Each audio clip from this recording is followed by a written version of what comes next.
The Korean Peninsula, a place that doesn't cause any problems. Obviously, that isn't the case. Korea is frequently in the headlines, usually due to North Korea. But why is it divided? Today, we're going to find out. Hey Wistorians, welcome back to the Why in History. I'm your host, Alexander. Until the 1800s, the Korean Peninsula was just one country, although it was very much influenced by its neighbors, Qing China and Japan. At the turn of the century, Japan gained the upper hand, and in 1910, fully annexed the peninsula.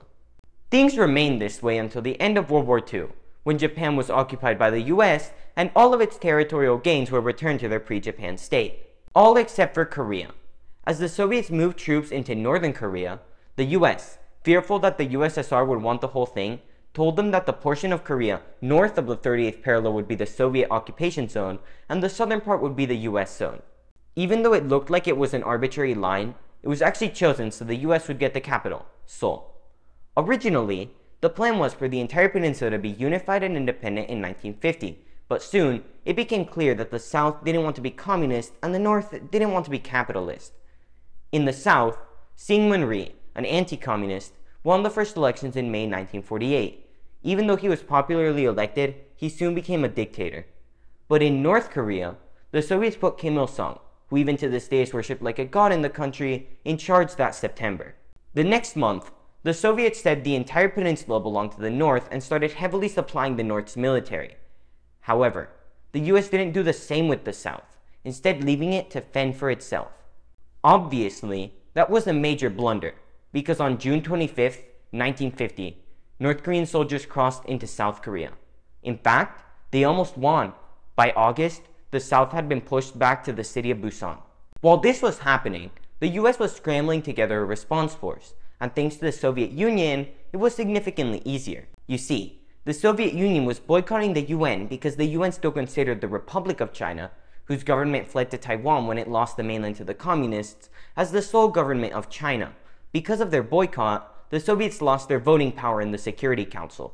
The Soviet Union would have probably blocked any action regarding the conflict, but having lost their veto, they weren't able to stop the UN from actually doing something when it was needed. The UN put together a large army made up primarily of US troops, and through landings at Incheon and a successful counteroffensive in Busan, was able to push the North Korean troops all the way back to the border with China. Seeing the US so close, China, now communist, was afraid the UN force would keep going, so on October 19th, Chinese troops crossed into North Korea. The next month, the Soviets also sent troops, making this one of the only times the US directly fought against the Soviet Union. The war ended up being rather pointless, because it pretty much ended in a stalemate. Both sides gained land, but they also lost some, and in 1953, an armistice was signed. It created the Demilitarized Zone we know and love, but the South never signed it. Because a treaty was never signed either, it means the two countries are still technically in a state of conflict. Also, both still claim that the entire peninsula is their territory. Following the war, both countries were left almost completely destroyed. It wasn't helped by the fact that both were ruled by dictators that had no idea how to rule a country effectively. Things did get better in South Korea. In 1960, Syngman Rhee was forced to resign after massive protests, leaving the government in shambles.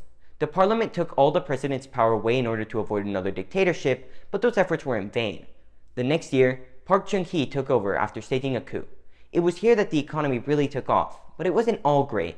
Park's dictatorship was very oppressive. Following his dictatorship, there was another dictatorship, but in 1988, South Korea finally became a democracy. Currently, South Korea has one of the world's largest economies and close ties to the United States. North Korea, on the other hand, took a very different path. Kim Il-sung stayed in power after the war, and for the first 20 or so years, the North's economic growth closely matched that of the South. However, when the South's economy exploded, the North did not follow. Instead, it started shrinking, and was only made worse by the collapse of the USSR in 1991 and the death of Kim Il-sung in 1994. Neither of Kim Il-sung's successors, Kim Jong-il and Kim Jong-un, have been able to fix it since. Now, the country always makes headlines for the wrong reasons, testing weapons of mass destruction. So there you have it. Both Koreas, although similar in many ways, have never been more different. They clearly chose very different paths of development, which makes reunification all the more difficult. If you liked this video, make sure to hit the like button and subscribe if you want to see more content like this. Thanks so much for watching, and I'll see you in the next video.